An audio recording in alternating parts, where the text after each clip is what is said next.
as he pulled off and looked at the cop cars filing into the hospital through his rearview mirror. Zaire immediately told Fly Booger to check, and he poked his head outside of the door and came back. "It looks clear. Just a couple of nurses," he said, as he stood there wide-eyed, trying to figure out what was about to go down. "Shit looks normal," Zaire said to Carter. "Okay, good.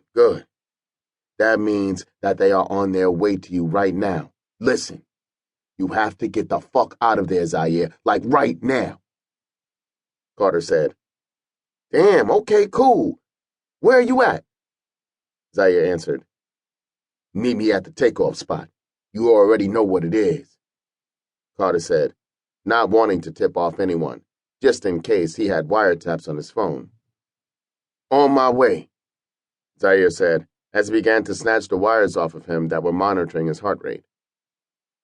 "Yo, Zaire," Carter said as his tone dropped. "What up, big homie?" Zaire replied. "I'm not leaving without you, so make sure you get there," Carter said with all sincerity in his voice. "I'll be there," Zaire confirmed, just before he hung up the phone. Carter headed in the direction of Monroe's condominium. He had unfinished business with his brother that needed to be handled. Carter made sure that there wasn't anyone trailing him before he turned into Monroe's place. Carter took his gun from his waist and exited the car. He threw the gun in the seat, not wanting to even have it on him when approaching Monroe. He didn't want to go that route with Monroe. Carter just had to tie up loose ends. He walked to the doorstep and knocked. He didn't know what to expect on the opposite end, but he was prepared for whatever God had in store for him. As Carter waited for someone to answer, he got a bad feeling in the pit of his stomach. He took a deep breath and then exhaled, trying to calm his nerves. The sounds of locks being unclicked sounded, and Carter stood strong as he waited for the face of his brother to appear. Once the door was open, he realized that it wasn't a face that he was staring at, but it was the barrel of a double-pump shotgun that Monroe was holding about 5 inches from his nose. "I'll come in peace," Carter said, as he put both of his hands up. Carter walked toward the gun, pressing his chest against the barrel and slowly walking Monroe backward. "I don't want no smoke, bro. Just want to talk," Carter pleaded, as he spoke softly, slowly, and collected. There was no hostility showing in his voice or mannerisms. He knew that he was playing Russian roulette at that point, but he knew it had to be resolved. "You come to my house after you sent your little mans to get me? You must be out of your mind," Monroe said, as he stopped and dug the barrel into Carter's chest even deeper. "You're right. But if I recall right, you sent Buttons niggas to kill me in Rio, remember that? Look, we both have been at each other, but this shit has to stop," Carter said, with no malice in his heart. Monroe was at a loss for words. "I'm tired of the killings.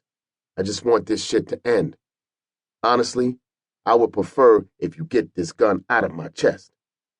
If you want, I'll shoot you a fair one and we can handle it like men," Carter said, referring to a one-on-one fight. "No guns, no goons.